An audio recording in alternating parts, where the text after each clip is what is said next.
She spits in the face of every Japanese person she sees. She may look completely unhinged now, but she was once the empress of the Qing dynasty. After years apart, Huai stands in front of her again, yet she doesn't seem to recognize him at all. Ever since the Japanese killed her child, Wanrong lost her soul. Grief over her son consumed her, and she eventually became addicted to drugs. By now, she has completely lost her sanity. Huai looks at his wife and breaks down in tears. People beside him urge him to leave quickly, but where can he go? He was once the emperor of China, but this world no longer has any place for emperors. Huai boards a Japanese plane. Outside the window, Soviet paratroopers are landing. He raises his hands. Once again, he is captured. A lifetime spent chasing the dream of being emperor ends in nothing. Even after being sent to a detention center, he still can't accept reality. He still believes he is the emperor, that everyone else should obey him. Here, he runs into former palace servants. He doesn't put on his own shoes. He doesn't fold his own blanket. Nearly 50 years old, he still doesn't know how to tie his shoelaces. Before long, the warden notices the problem and transfers him to another room. This one is shared with former officials of Manchukuo. They don't treat him like servants. They don't wait on him. One morning during drills, Huai's clothes are a mess. The warden sees him and scolds him publicly, telling him to learn how to take care of himself. Helpless, Huai looks toward his former servant. This time, the servant doesn't move. Instead, he shouts angrily, "Still think I am your servant, don't you?"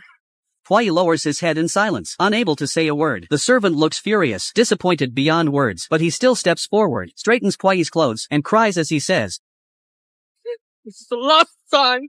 The last time!"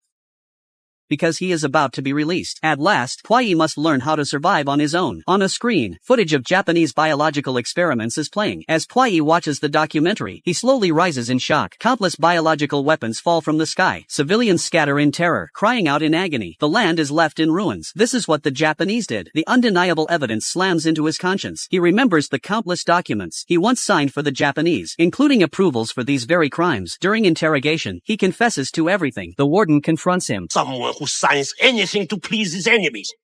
To please me. I was responsible for everything. You are responsible for what you do. All your life you thought you were better than everyone else.